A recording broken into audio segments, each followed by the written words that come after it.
Pergunta 1. Enad, 2007. Culto obsessivo ao corpo pode provocar distúrbios. A gente prefere estar bonito a cuidar da saúde. A busca exagerada pelo físico perfeito atinge jovens que estão cada dia mais preocupados com a aparência.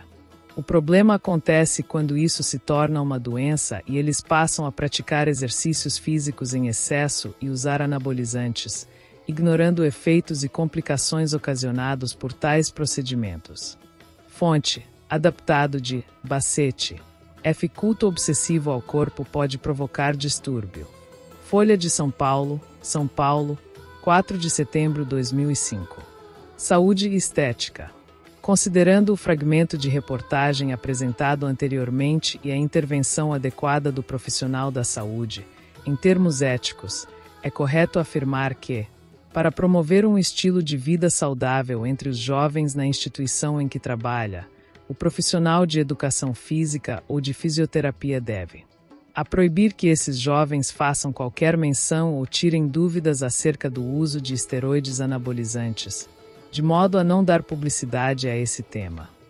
Fiscalizar a venda e o consumo de substâncias ergogênicas farmacológicas no local de trabalho para reduzir o uso indiscriminado desses produtos. Criar um selo que ateste a autenticidade dos esteroides anabolizantes para impedir a comercialização e o uso de produtos falsificados. Estimular a prática de exercícios físicos para uma vida saudável e esclarecer as finalidades e os riscos do emprego dos esteroides anabolizantes.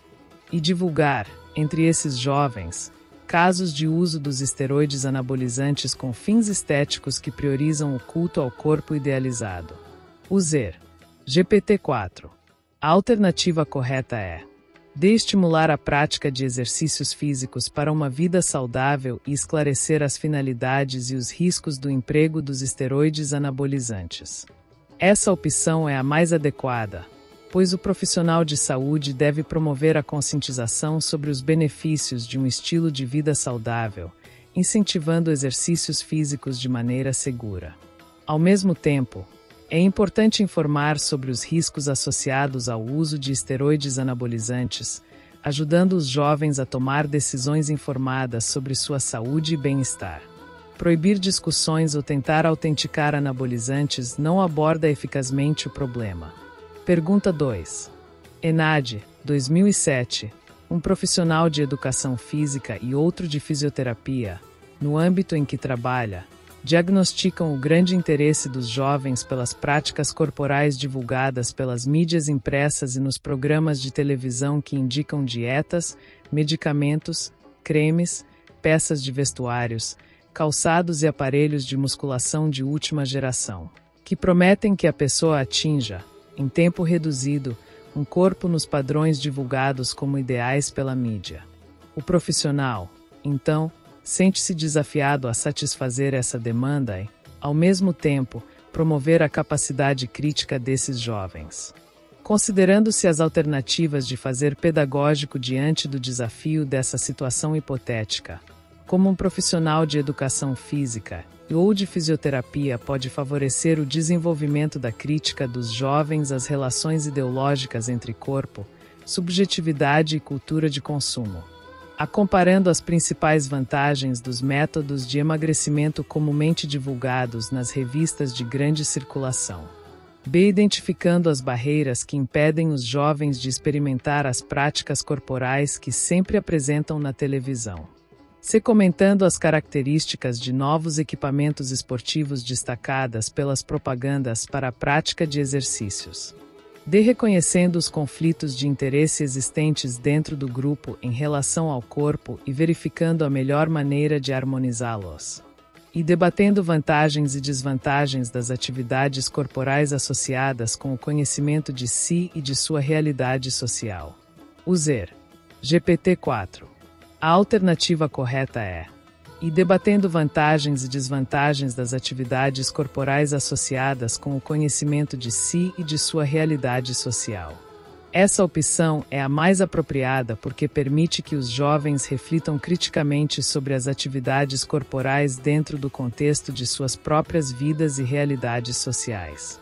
Isso promove a consciência crítica sobre como fatores ideológicos, culturais e de consumo influenciam suas percepções sobre o corpo. As outras alternativas não fornecem o mesmo nível de profundidade crítica ou compreensão das implicações sociais e pessoais das práticas corporais e do consumo.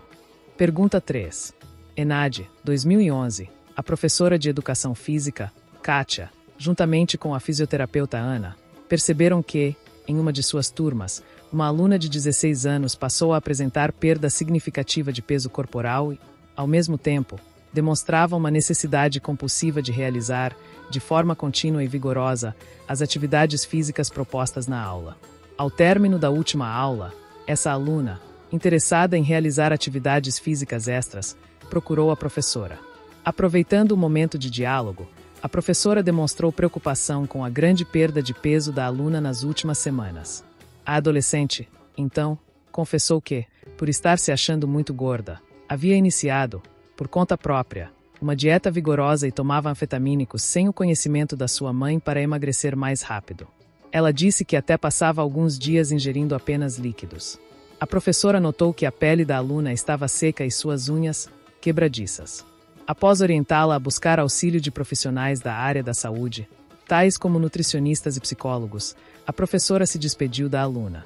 Refletindo sobre a situação e valendo-se de seus conhecimentos científicos, a professora levantou a hipótese de que a aluna poderia estar se aproximando de um quadro de anorexia restritiva, em que a perda de peso é conseguida por meio de dietas, jejuns e exercícios físicos excessivos. A professora avaliou o fato como uma alteração comportamental e comunicou à coordenação da escola e aos familiares da aluna. Em uma reunião, ela se prontificou a colaborar e ficou acordado que, entre as medidas a serem adotadas, incluía-se a de a professora Kátia ministrar uma palestra sobre o assunto para toda a turma. Abordando a situação a partir de uma dimensão pedagógica e ética, sem expor a aluna, seria correto a professora Kátia problematizar para a turma que os transtornos alimentares podem causar complicações clínicas que provocam alterações nos sistemas gastrointestinal, por exemplo, constipação, cardiovascular, por exemplo, arritmias, hematológico, por exemplo, anemia, reprodutivo, por exemplo, amenorreia, e metabólico, por exemplo, desidratação. Segundo o modelo cultural predominante na nossa sociedade supervaloriza os corpos delgados, o que tem acarretado o aumento da incidência de transtornos alimentares entre adolescentes, principalmente do sexo feminino. O culto à magreza associa esse padrão estético à ideia de liberdade, sucesso e aceitação social. Terceira, os meios de comunicação têm reforçado o padrão corporal magro, com o principal objetivo de auxiliar as campanhas de saúde cujo foco é combater a incidência de sobrepeso na população, o qual, por sua vez, pode associar-se a vários outros fatores de risco. Quarta, a massa corporal abaixo da estabelecida como normal pode ser mantida por pessoas em fase de crescimento, principalmente adolescentes, de forma a se conter o aumento acelerado do número de obesos no Brasil. Deve-se, porém, evitar estados de desnutrição. É correto o que se afirma em AI segunda, B segunda e terceira, C terceira e quarta, DI segunda e quarta, II terceira e quarta, UZER, GPT-4. A alternativa correta é AI segunda. E está correto porque descreve as possíveis complicações clínicas associadas aos transtornos alimentares, que podem afetar vários sistemas do corpo humano. Segunda está correto ao referir-se ao impacto do modelo cultural que valoriza a magreza, promovendo uma associação entre um corpo delgado e ideias de sucesso e aceitação social, o que pode levar ao aumento de transtornos alimentares entre adolescentes, especialmente do sexo feminino. Terceira está incorreto, pois sugere que o principal objetivo dos meios de comunicação, ao promover a magreza, é ajudar nas campanhas de saúde, o que não necessariamente reflete a realidade e ignora a influência do consumismo e da estética. Quarta está incorreto, já que sugere que manter um peso abaixo do normal é uma estratégia válida para conter a obesidade, o que não é aceitável. Na verdade, isso pode ser prejudicial, principalmente em adolescentes em fase de crescimento. Portanto, somente as afirmações e segunda são corretas para a abordagem da professora Kátia durante sua palestra. Pergunta 4. ENADE, 2011, Carlos, professor de Educação Física em uma escola na periferia de uma grande cidade, observou um aumento substancial de massa muscular entre os seus alunos e desconfiou que eles estivessem utilizando anabolizantes. Conversou então com Maurício, o fisioterapeuta da escola, que também apresentou a mesma opinião. Mesmo após algumas conversas individuais, percebeu que não estava obtendo resultados significativos, provavelmente porque muitos desses jovens sentiam-se reféns da opinião de uma sociedade de consumo em que é crescente a importância atribuída à aparência corporal. Diante desse cenário, o professor, em suas aulas, poderia adotar a seguinte estratégia: a convidar os pais dos alunos para assistirem às aulas e serem informados de que os filhos estão usando anabolizantes. B. Proibir, com o consentimento da direção da escola, a utilização dos anabolizantes e realizar, diariamente, revistas nas bolsas e mochilas dos alunos. C. Evitar comentar o assunto nas aulas de educação física e nas sessões de fisioterapia para não despertar a atenção dos alunos para este tema. D. Afastar, temporariamente, os alunos suspeitos, até certificar-se de que eles deixaram de utilizar anabolizantes. E realizar atividades físicas com o objetivo de proporcionar uma vida mais saudável e abordar os efeitos danosos da utilização de anabolizantes. User. GPT-4. A alternativa correta é: e realizar atividades físicas com o objetivo de proporcionar uma vida mais saudável e abordar os efeitos danosos da utilização de anabolizantes. Essa estratégia é a mais adequada, pois promove um entendimento consciente e educativo entre os alunos sobre os riscos associados ao uso de anabolizantes, ao mesmo tempo que incentiva hábitos de vida saudáveis por meio da prática de atividades físicas. Isso permite que os jovens tomem decisões informadas e baseadas em conhecimento, em vez de simplesmente buscar proibições ou punições, que podem não ser eficazes a longo prazo. Pergunta 5. ENAD, 2013. Os profissionais de educação física são, frequentemente, convocados a intervir na estética corporal dos indivíduos, que são influenciados, conscientemente ou não, pela cultura da sociedade em que vivem.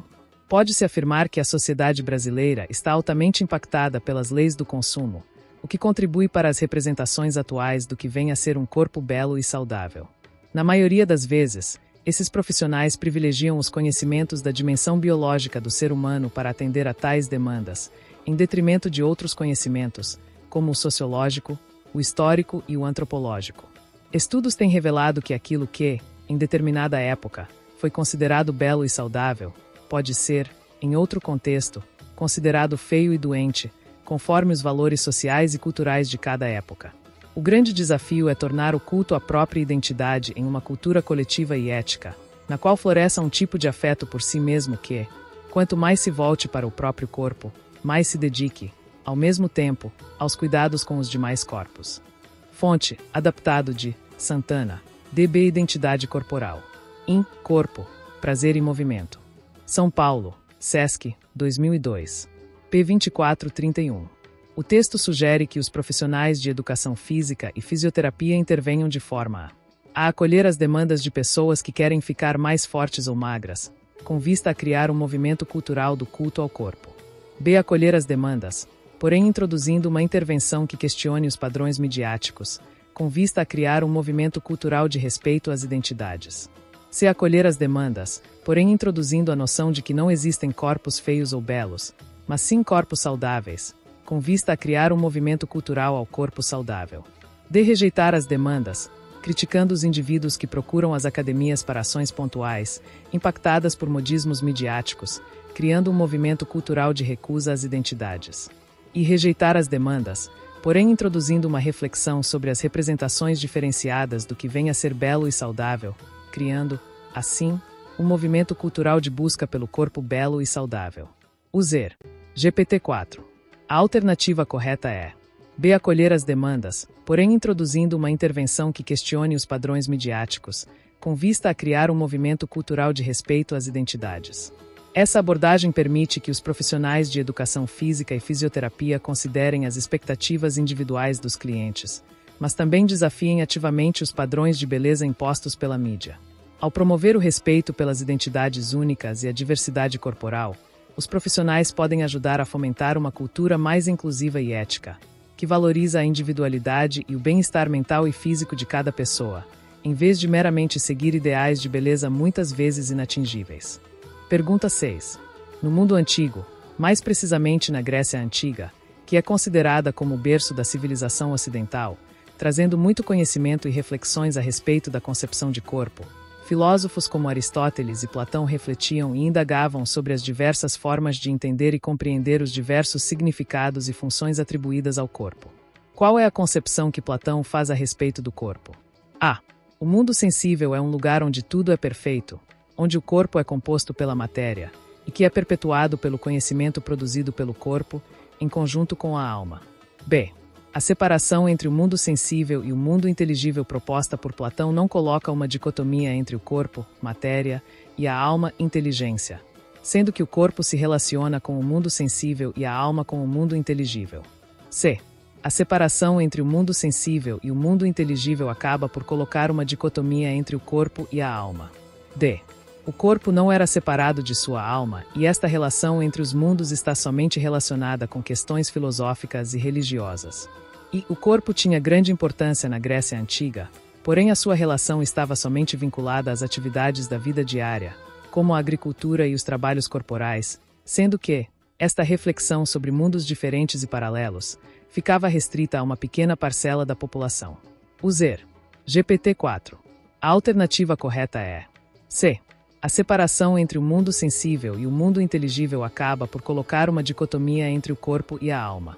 Platão dividiu a realidade em duas esferas: o mundo sensível, que é o mundo percebido pelos sentidos e que inclui o corpo, e o mundo inteligível, que é o mundo das ideias, perfeito e eterno, associado à alma.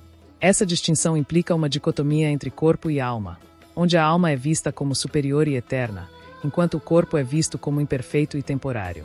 Pergunta 7. Verifique as asserções a seguir.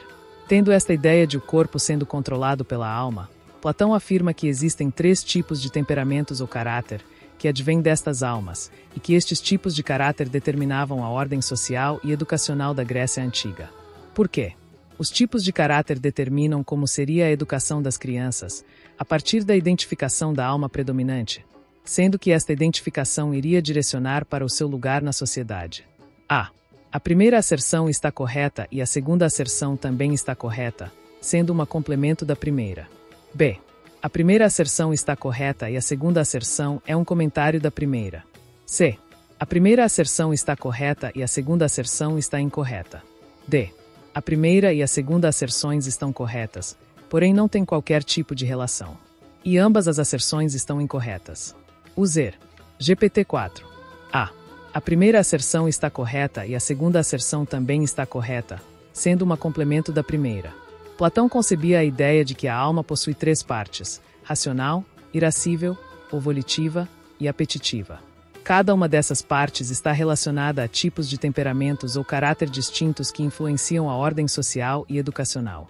A educação, segundo Platão, deveria ser direcionada com base na identificação da parte predominante da alma, para que as crianças fossem orientadas para o papel adequado na sociedade, seja como governantes, guardiões ou trabalhadores.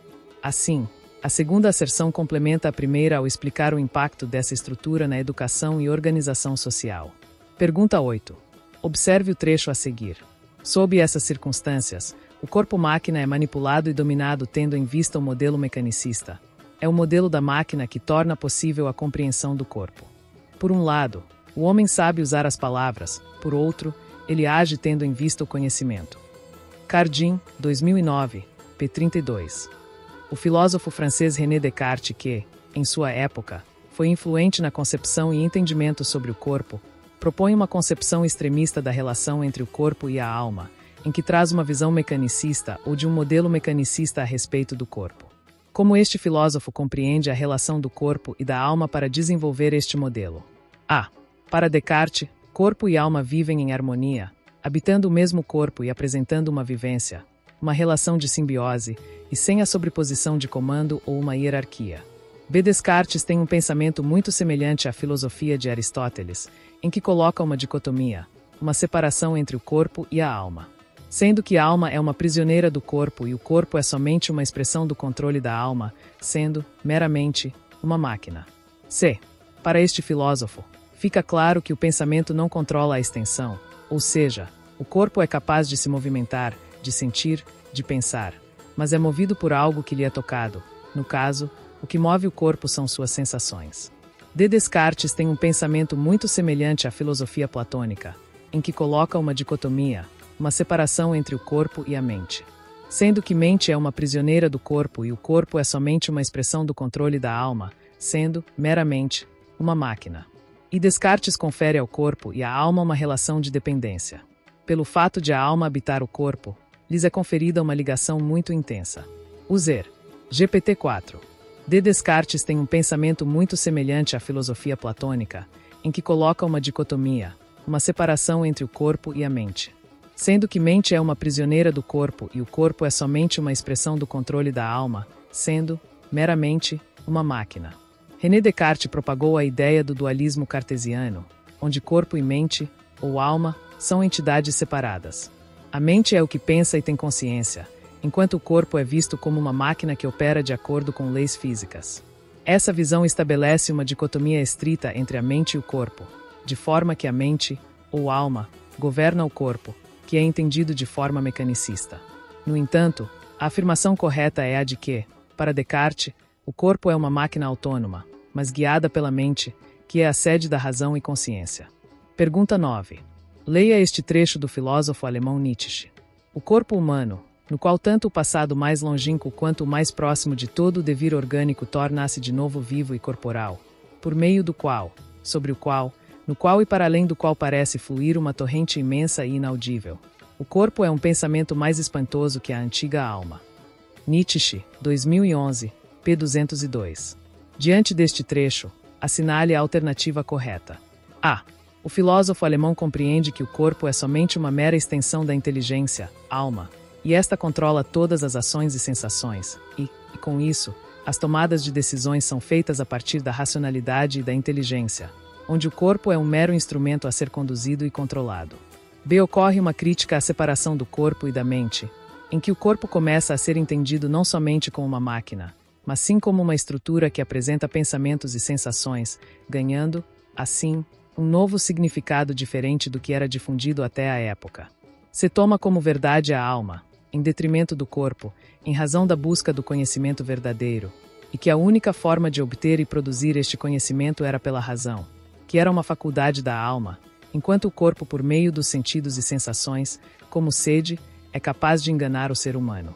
D. Ocorre uma crítica à junção entre o corpo e a mente, em que o corpo começa a ser entendido não somente como uma máquina, mas sim como uma estrutura que apresenta pensamentos e sensações, ganhando, assim, um novo significado diferente do que era difundido até a época. E com este pensamento, Nietzsche foi um dos precursores da era moderna com o paradigma cartesiano, em que se julgava que a única forma de se adquirir conhecimento era por meio da razão e do pensamento intelectual. User. GPT-4.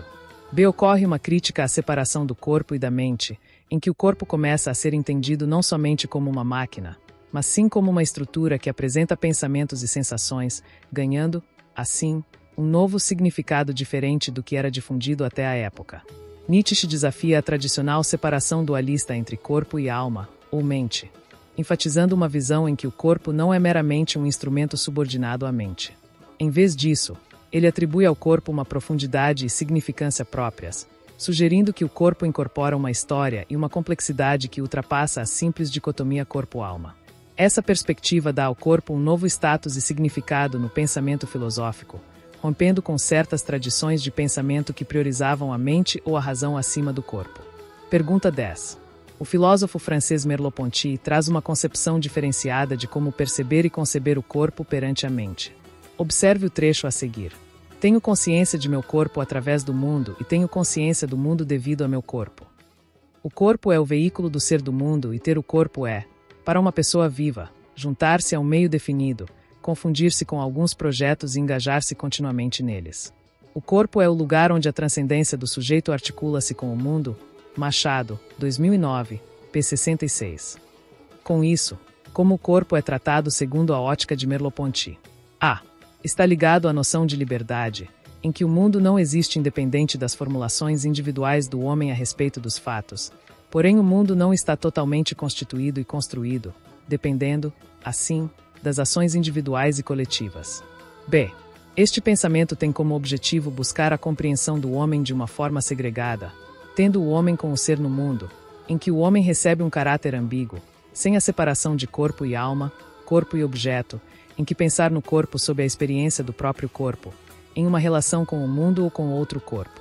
C. Merleau-Ponty apresenta uma visão diferente a respeito da mente, por meio da percepção, diferente da visão do positivismo, que encara a percepção com algo distinto das sensações, mesmo sendo uma casualidade na questão de uma resposta condizente com o estímulo dado pelo mundo. D. O corpo é tratado como um campo criador de sentidos, porque a percepção não é uma representação da mente, mas sim acontecimento da corporeidade. E o corpo é intelectual, feito da mesma matéria que o mundo, pode assim interagir com ele, dando ao mundo um sentido aos seus acontecimentos se, ao mesmo tempo, tem a difícil tarefa de escolher e tomar decisões. User. GPT-4. B. Este pensamento tem como objetivo buscar a compreensão do homem de uma forma segregada, tendo o homem com o ser no mundo, em que o homem recebe um caráter ambíguo, sem a separação de corpo e alma, corpo e objeto, em que pensar no corpo sob a experiência do próprio corpo, em uma relação com o mundo ou com outro corpo. Merleau-Ponty desafia a tradicional dicotomia entre corpo e mente, propondo que o corpo e a consciência estão intrinsecamente interligados de uma forma que não pode ser separada. O corpo é visto como o meio pelo qual nos engajamos com o mundo, e a nossa percepção do mundo é mediada através do nosso corpo. Isso enfatiza uma relação ambígua na qual o corpo não é apenas matéria, mas também o centro da experiência e percepção humana. Pergunta 1. Na Grécia Antiga não existia a dicotomia entre corpo e alma. O ser humano era considerado único e indivisível. Platão dá início à oposição entre corpo e alma, mente, e para isso fundamenta-se em uma divisão de mundo. Sobre este assunto, é incorreto afirmar que a alma comandava todas as ações do corpo, ela era o princípio do movimento. B. A inteligência, alma, é a única esfera onde se deve investir para ter conhecimento total do mundo em que se vive. C. Esse dualismo tem a concepção de que corpo e alma possuem realidades diferentes e não estão relacionados, são independentes um do outro. D. Esse dualismo foi desenvolvido tendo a concepção de que corpo e alma possuem realidades diferentes, porém estão relacionados. E o corpo, considerado uma porção de matéria, habitava o mundo sensível. A alma, que possuía a capacidade de pensar, habitava o mundo inteligível. User. GPT-4. A alternativa incorreta é C. Esse dualismo tem a concepção de que corpo e alma possuem realidades diferentes e não estão relacionados, são independentes um do outro. Na filosofia de Platão, embora corpo e alma sejam de naturezas distintas e pertencem a mundos diferentes, o corpo ao mundo sensível e a alma ao mundo inteligível, eles ainda estão relacionados de tal maneira que a alma exerce domínio e influência sobre o corpo. Portanto, a afirmação de que são completamente independentes e não relacionados é incorreta. Pergunta 2. O corpo era o cárcere ou a prisão da alma, o qual levava a alma, que era pura e perfeita, ao pecado e, consequentemente, à morte, sendo um dos preceitos da Igreja, como forma de controle e doutrinamento na Idade Média. O trecho acima nos remete à concepção de corpo de qual filósofo? A Santo Agostinho. B. Karl Marx. C. Platão. D. Foucault. I. Merleau-Ponty. User. GPT-4. A concepção de corpo no trecho apresentado remete ao pensamento de A. Santo Agostinho. Santo Agostinho, um dos filósofos e teólogos mais influentes do cristianismo na Idade Média, via o corpo como uma espécie de prisão para a alma, algo que poderia levar ao pecado e ao afastamento de Deus. Esta perspectiva está alinhada com a visão dualista que caracteriza o corpo como inferior à alma, que é pura e busca a perfeição espiritual. Pergunta 3. Tratando-se da corporeidade e sua relação com as áreas que estudam o movimento humano, assinale a alternativa incorreta. A. A corporeidade se apresenta como uma proposta de superar a visão mecanicista ou a dicotomia fragmentadora de uma unidade do ser humano. B. Na visão da corporeidade como superação da visão mecanicista, o movimento passa a ser a intencionalidade de um corpo. C. A educação física está relacionada à corporeidade e ao movimento do ser humano, ou seja, à intencionalidade do homem, tendo como abrangências as diversas formas de atividades físicas. D. A fim de trabalhar a corporeidade, é fundamental que os especialistas não percam de vista a totalidade do ser humano.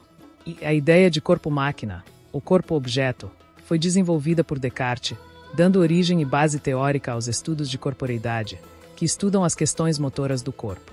User. GPT-4. A alternativa incorreta é I. A ideia de corpo-máquina, ou corpo-objeto, foi desenvolvida por Descartes, dando origem e base teórica aos estudos de corporeidade, que estudam as questões motoras do corpo. Embora Descartes tenha desenvolvido a ideia de corpo-máquina, a visão mecanicista e dualista dele é, na verdade, o oposto da filosofia da corporeidade. A corporeidade busca superar essa visão fragmentadora ao enfatizar a unidade e a totalidade do ser humano, integrando corpo e consciência em uma compreensão mais holística do movimento humano. Portanto, Descartes não forneceu a base teórica para os estudos de corporeidade. Ele representa a visão que esses estudos procuram transcender. Pergunta 4. O conceito de autoimagem ou imagem corporal envolve 3 componentes. São eles: A perceptivo, satisfação e comportamental. B comportamental, psicológico e biológico. C subjetivo, comportamental e biológico. D perceptivo, comportamental e subjetivo. E social, subjetivo e objetivo. User, GPT-4. A alternativa correta é D perceptivo, comportamental e subjetivo. O conceito de autoimagem ou imagem corporal envolve 3 componentes principais. Perceptivo, refere-se à maneira como a pessoa percebe seu próprio corpo, o que pode ou não corresponder à realidade física. Comportamental, envolve as ações que a pessoa toma com base em sua autoimagem, como escolhas de vestuário e atividades físicas. Subjetivo, refere-se aos sentimentos e atitudes em relação ao próprio corpo, como satisfação ou insatisfação com a aparência corporal. Pergunta 1. ENAD, 2010, o mapa a seguir representa as áreas populacionais sem acesso ao saneamento básico. Philippe Rekasevich, Le Monde Diplomatique. Organização Mundial da Saúde, 2006. Disponível em http://www.google.com.br/mapas. Acesso em 28 de agosto de 2010. Considerando o mapa apresentado, analise as afirmações que seguem.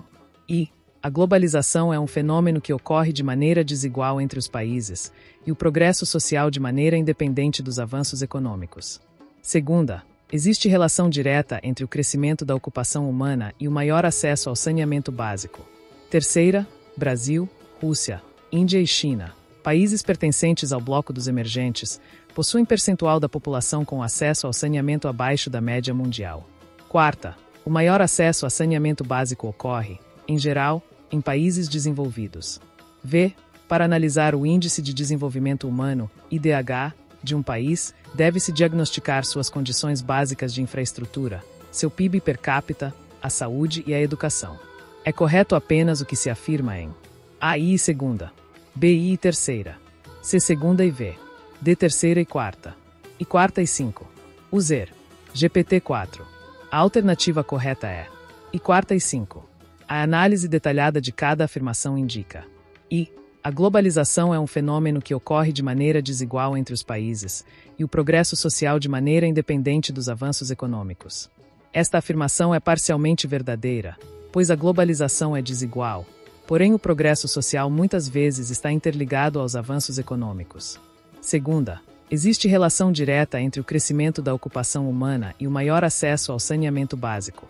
Esta afirmação não é verdadeira, pois não necessariamente o crescimento da ocupação humana leva a melhor acesso ao saneamento. Terceira, Brasil, Rússia, Índia e China, países pertencentes ao bloco dos emergentes, possuem percentual da população com acesso ao saneamento abaixo da média mundial. Essa afirmação não é totalmente precisa, já que depende de atualizações de dados demográficos e de infraestrutura. Quarta, o maior acesso a saneamento básico ocorre, em geral, em países desenvolvidos. Esta afirmação está correta. Países desenvolvidos tipicamente têm melhor infraestrutura de saneamento. V.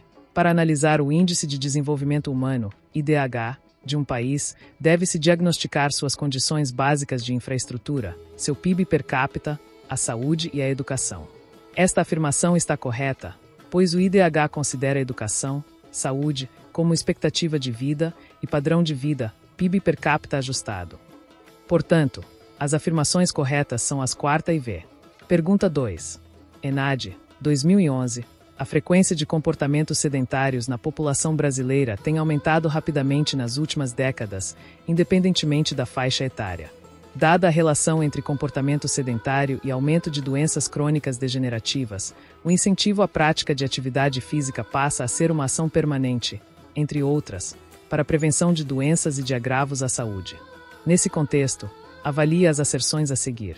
As aulas de educação física podem seguir um modelo que garanta a participação de todos os alunos em ações reflexivas que possibilitem a experiência diversificada de práticas motoras, pois a escola é um local estratégico para intervenções em saúde, sendo possível atingir grande parcela de crianças, adolescentes e jovens.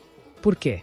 Além do desenvolvimento das habilidades motoras, as aulas de educação física promovem a sociabilização e incentivam a adesão à prática de atividade física prazerosa que possa ser mantida em todas as fases da vida.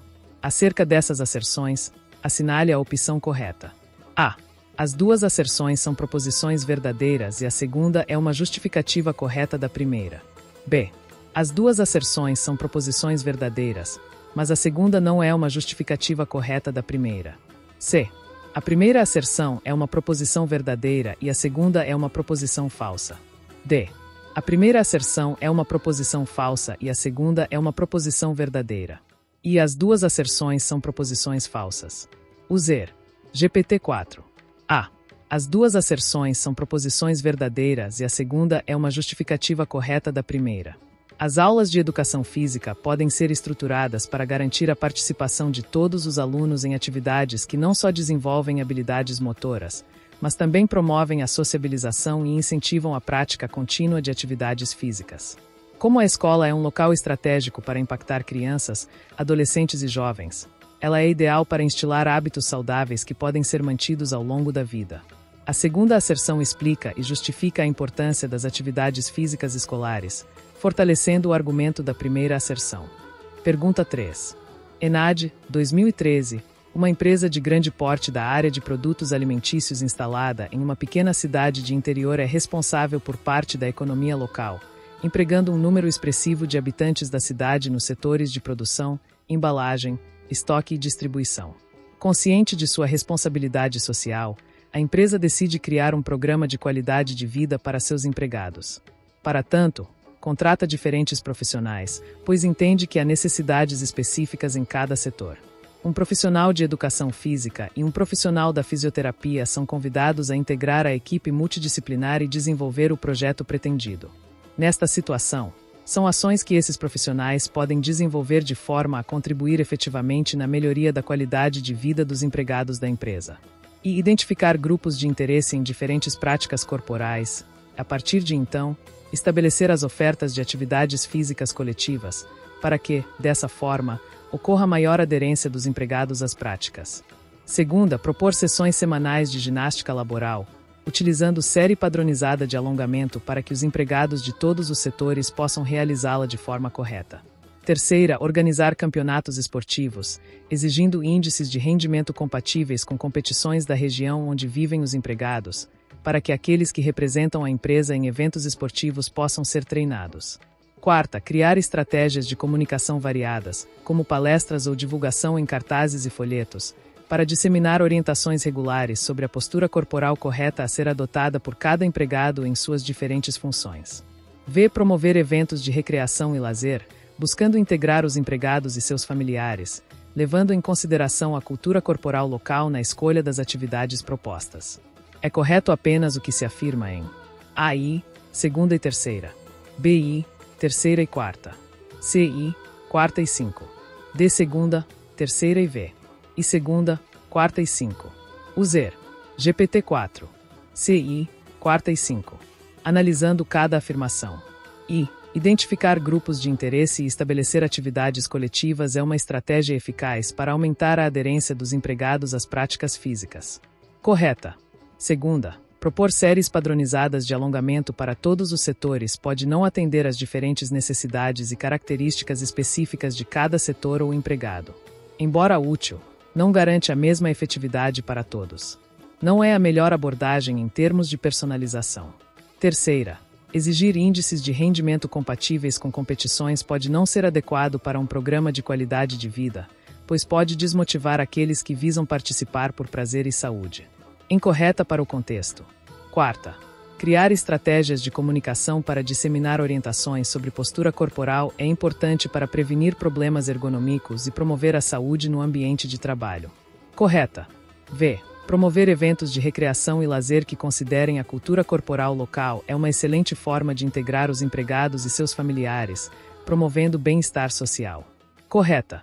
Portanto, as ações corretas para um programa de qualidade de vida são as descritas nas afirmações I, quarta e V. Pergunta 4. A expressão qualidade de vida tem sido utilizada desde os anos 60, principalmente com força política, sendo que o primeiro a utilizar esta expressão foi o presidente dos Estados Unidos Lyndon Johnson em seu discurso. O conhecimento popular se apropriou desta expressão como uma forma de simplificar a melhora ou um padrão elevado de bem-estar nas vidas dos indivíduos, seja de ordem social, emocional ou econômica.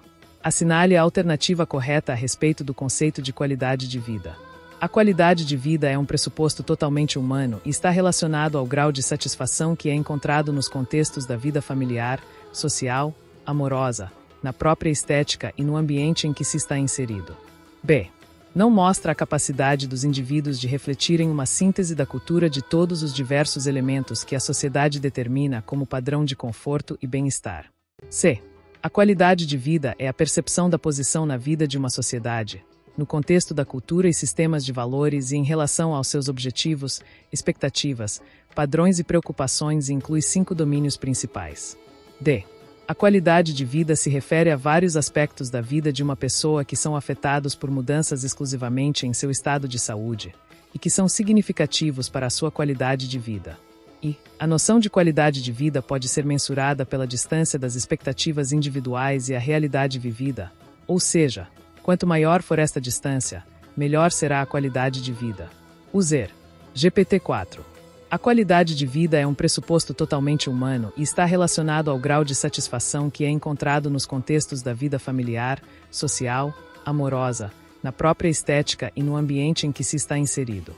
Esta alternativa é a mais adequada, pois considera a qualidade de vida como um conceito abrangente que incorpora diversos aspectos relacionados ao bem-estar e satisfação dos indivíduos em diferentes contextos da vida, refletindo as percepções e experiências pessoais em suas interações com o ambiente e suas relações sociais. Pergunta 5. A qualidade de vida compreende diversos tipos de áreas e manifestações da humanidade. Perante isso, assinale a alternativa incorreta a respeito do conceito de qualidade de vida. A. É um conceito intrínseco em cada indivíduo. Sofre influências de propagandas da mídia, alimentos, campanhas políticas. Sendo assim, cria-se a ideia de que elevar a qualidade de vida está ligado exclusivamente a esforços do sujeito. B. Pela diversidade de domínios que estão relacionados ao termo, não existe uma concordância para um conceito único e definitivo, já que alguns destacam a importância de um bem-estar econômico, outros o sucesso pessoal ou o desenvolvimento social. C. Não mostra a capacidade dos indivíduos de refletirem uma síntese da cultura de todos os diversos elementos que a sociedade determina como padrão de conforto e bem-estar. D. Reflete a capacidade dos indivíduos de refletirem uma síntese da cultura de todos os diversos elementos que a sociedade determina como padrão de conforto e bem-estar. E qualidade de vida é um pressuposto totalmente humano e está relacionado ao grau de satisfação que é encontrado nos contextos da vida familiar, social, amorosa, na própria estética e no ambiente em que se está inserido. User. GPT-4. A alternativa incorreta é C. Não mostra a capacidade dos indivíduos de refletirem uma síntese da cultura de todos os diversos elementos que a sociedade determina como padrão de conforto e bem-estar. Esta afirmação é incorreta porque, na realidade, a qualidade de vida sim reflete a capacidade dos indivíduos de integrar e sintetizar diversos elementos culturais e sociais que são considerados padrões de conforto e bem-estar. As outras alternativas reconhecem o caráter complexo e subjetivo do conceito de qualidade de vida, levando em conta a multiplicidade de fatores que a influenciam. Pergunta 6. Observe as afirmações a seguir. E existe uma relação muito estreita entre as percepções objetivas e subjetivas de qualidade de vida. Segunda, a divisão das esferas de percepção tem como objetivo maximizar a problemática da multidisciplinariedade da qualidade de vida, visto que é um tema com grande abrangência. Terceira, a esfera de percepção objetiva de qualidade de vida está relacionada com a garantia e a satisfação de ter acesso a elementos essenciais à necessidade e sobrevivência do ser humano, como água potável, alimentos, saúde, trabalho digno, lazer e saúde. Quarta, a esfera de percepção subjetiva, em um primeiro momento, trabalha com as ações individuais diante da vida do próprio sujeito, em que insere suas opções, como a expectativa e sua percepção de seus próprios níveis de qualidade de vida. Assinale a alternativa que contém todas as informações corretas. AI, segunda e terceira. B, segunda, terceira e quarta. CI, segunda, terceira e quarta. DI, segunda e quarta. II, terceira e quarta. User, GPT-4. A alternativa correta é II, terceira e quarta. Analisando as afirmações. I. Existe uma relação estreita entre percepções objetivas e subjetivas de qualidade de vida, pois ambas influenciam a percepção geral de bem-estar. Correta. Segunda, a afirmação sugere que a divisão das esferas de percepção busca maximizar a problemática da multidisciplinariedade, mas, na verdade, essa divisão busca facilitar o entendimento e a abordagem interdisciplinar da qualidade de vida, não maximizar a problemática. Incorreta. Terceira, a esfera objetiva de percepção de qualidade de vida está, de fato, relacionada ao acesso a necessidades básicas e recursos essenciais para a sobrevivência humana. Correta. Quarta, a esfera subjetiva envolve sim as percepções e escolhas individuais, expectativas e percepção dos próprios níveis de qualidade de vida. Correta. Portanto, as afirmações corretas são I, terceira e quarta. Pergunta 7. Um instrumento muito utilizado com uma percepção objetiva é o Índice de Desenvolvimento Humano, o IDH. Este instrumento tem como objetivo apresentar uma perspectiva sobre o desenvolvimento humano. Porém, ele não compreende todas as vertentes pertencentes à complexidade do desenvolvimento do ser humano, principalmente a percepção subjetiva do indivíduo. Assinale a alternativa correta a respeito do IDH. A. O IDH, por apresentar uma metodologia e compreensão das diversas facetas que compõem a qualidade de vida, é usado em grande escala para poder padronizar a medição e validação do conceito de qualidade de vida. B. O IDH do Brasil, no ano de 2014, obteve a pontuação 0,755, o que reflete o padrão e qualidade de vida de todas as parcelas da população brasileira. C. O IDH, além de considerar os aspectos objetivos, considera também os aspectos subjetivos do indivíduo. D. O IDH é composto por 6 pilares, que são domínios físico e psicológico, nível de dependência, relações sociais, ambiental e espirituais, a religião e crenças pessoais. E é formado por 3 pilares fundamentais, que são a vida longa e saudável relacionada a aspectos da saúde, o acesso ao conhecimento relacionado à educação e o padrão de vida, que se relaciona com a renda da população. User, GPT-4. A alternativa correta é I. É formado por 3 pilares fundamentais, que são a vida longa e saudável relacionada a aspectos da saúde, o acesso ao conhecimento relacionado à educação e o padrão de vida, que se relaciona com a renda da população. O Índice de Desenvolvimento Humano, IDH, é uma medida composta que avalia o desenvolvimento humano em 3 dimensões: saúde, medida pela expectativa de vida; educação, medida por anos esperados de escolaridade e média de anos de estudo; e padrão de vida, medido pelo PIB per capita. Ele não considera diretamente as percepções subjetivas dos indivíduos. Pergunta 8. Observe o trecho a seguir. O conceito de desenvolvimento humano também parte do pressuposto de que, para aferir o avanço na qualidade de vida de uma população, é preciso ir além do viés puramente econômico e considerar outras características sociais, culturais e políticas que influenciam a qualidade de vida humana. PNUD, 2016. Com a preocupação de conseguir entender e mensurar a qualidade de vida, o Vocal Group criou os instrumentos Vocal 100 e Vocal 100 Bref. Qual a função destes instrumentos? A. Os 2 instrumentos têm como função mensurar os níveis de qualidade de vida, sendo que o Vocal 100 é uma versão abreviada do Vocal 100 Bref. B. Os 2 instrumentos têm como função mensurar os níveis de qualidade de vida dos indivíduos, sendo que Vocal 100 Bref é uma versão abreviada do Vocal 100. C. Os 2 instrumentos têm como função mensurar os níveis de qualidade de vida, sendo que o Vocal 100 é composto por 26 questões e o Vocal 100 Bref é composto de 100 questões. D. Os 2 instrumentos têm como função mensurar os níveis de qualidade de vida, muito utilizado por diversos governos, principalmente para a aferição do poder econômico da população. E os 2 instrumentos não têm como função mensurar os níveis de qualidade de vida. User, GPT-4. B. Os 2 instrumentos têm como função mensurar os níveis de qualidade de vida dos indivíduos, sendo que Vocol 100 Bref é uma versão abreviada do Vocol 100. O Vocol 100 é uma ferramenta desenvolvida pela Organização Mundial da Saúde, OMS, para avaliar a qualidade de vida, abrangendo 100 questões que cobrem diversas facetas da vida. O Vocol Bref, por outro lado, é uma versão mais curta, com 26 questões, mas que mantém a essência do instrumento completo para facilitar sua aplicação em contextos onde um questionário mais extenso não seria prático. Pergunta 9. Observe as asserções a seguir. Já a ideia de qualidade de vida também tem um caráter abrangente, que pode ser abordado por diversas áreas de estudo e conhecimento. Porém, para se ter um entendimento da qualidade de vida de uma maneira integral, não se pode ter uma compreensão a partir de somente dados estatísticos que, por sua vez, acabam apresentando uma realidade reducionista de uma população ou sociedade heterogênea, como os índices produzidos pelo Índice de Desenvolvimento Humano. Por quê? Estes indicadores refletem uma percepção objetiva da realidade social, não observando as características individuais dos sujeitos que compõem o grupo. A percepção do sujeito, ou a percepção subjetiva, é caracterizada como o que o indivíduo percebe da sua realidade e as possibilidades de desenvolvimento por meio de suas ações, sendo um autor ativo para alterações em sua qualidade de vida. A. A primeira asserção está incorreta e a segunda asserção está correta. B. A segunda asserção está correta e completa a primeira asserção. C. A primeira asserção está correta e complementa a segunda asserção. D. A primeira asserção está correta e a segunda asserção está incorreta. E ambas as asserções estão incorretas. User. GPT-4. B. A segunda asserção está correta e completa a primeira asserção.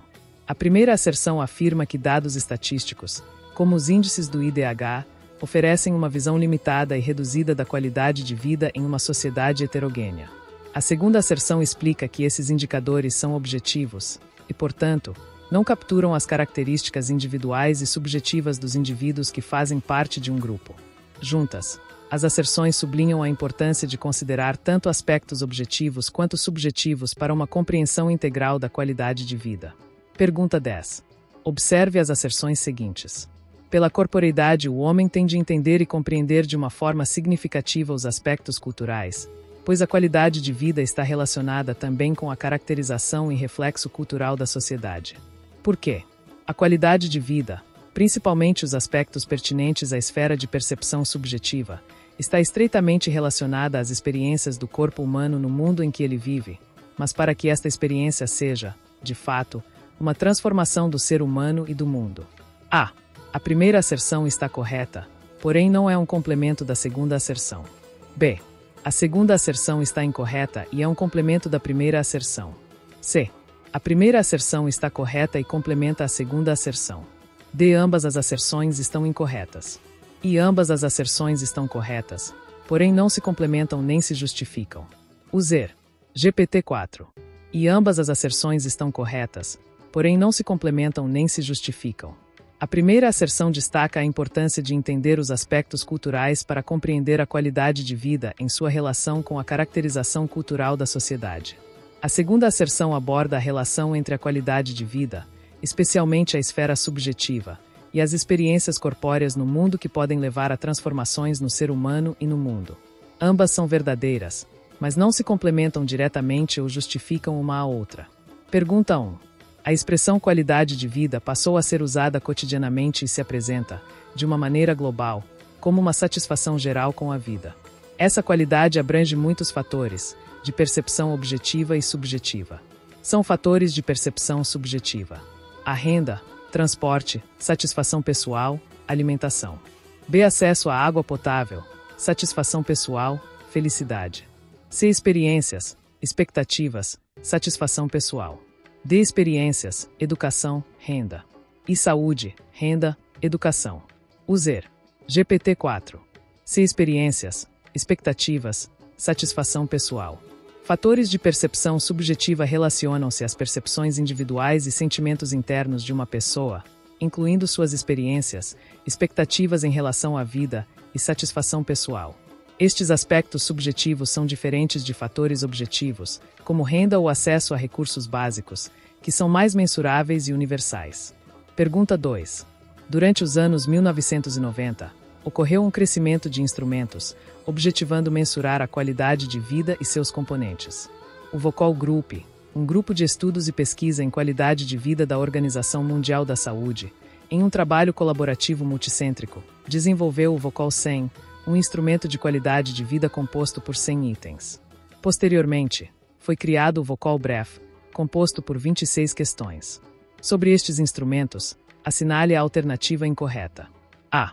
Com a versão abreviada, é preservada a abrangência da qualidade de vida, além de ser uma alternativa de grande utilidade para as situações em que a aplicação da versão original se torna difícil em virtude da restrição de tempo.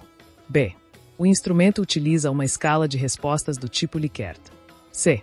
A construção desse instrumento ocorreu em 4 estágios, que vão desde a tentativa da construção de um conceito ou um consenso para a qualidade de vida por experts da área, passando pela confecção de um instrumento piloto, até a testagem em campo.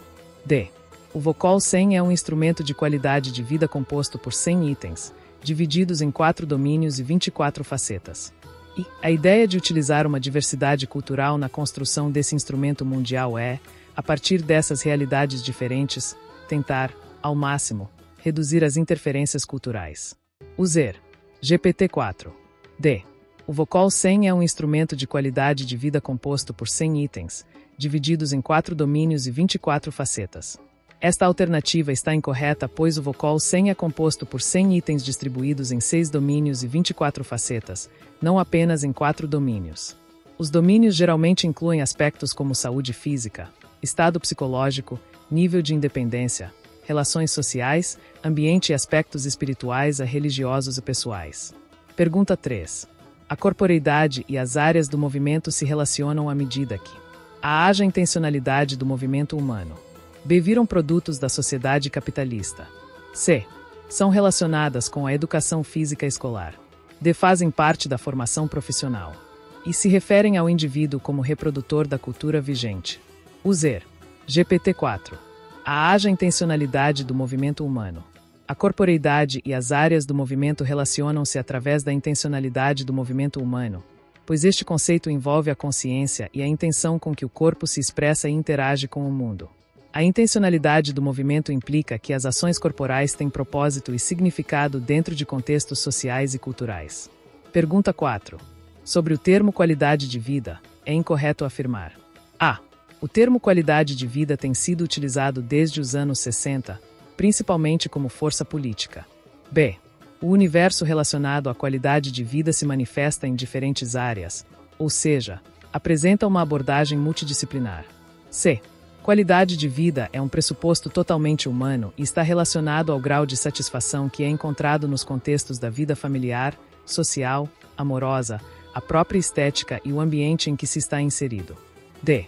Qualidade de vida deve ser mensurada a partir de dados estatísticos, pois são esses dados, somente, que nos dão com toda certeza os resultados da qualidade de vida de um determinado grupo. E a compreensão sobre a qualidade de vida remete a inúmeras variáveis do conhecimento humano, biológico, médico, social, econômico, político, entre outros, e assim uma interrelação deles. User. GPT-4. De qualidade de vida deve ser mensurada a partir de dados estatísticos, pois são esses dados, somente, que nos dão com toda certeza os resultados da qualidade de vida de um determinado grupo. Essa afirmativa está incorreta, pois a qualidade de vida não pode ser mensurada somente por dados estatísticos. Embora os dados objetivos sejam importantes, a qualidade de vida também inclui aspectos subjetivos, como percepções individuais e satisfação pessoal, que não podem ser completamente capturados apenas por dados quantitativos. Uma compreensão completa da qualidade de vida deve considerar tanto fatores objetivos quanto subjetivos.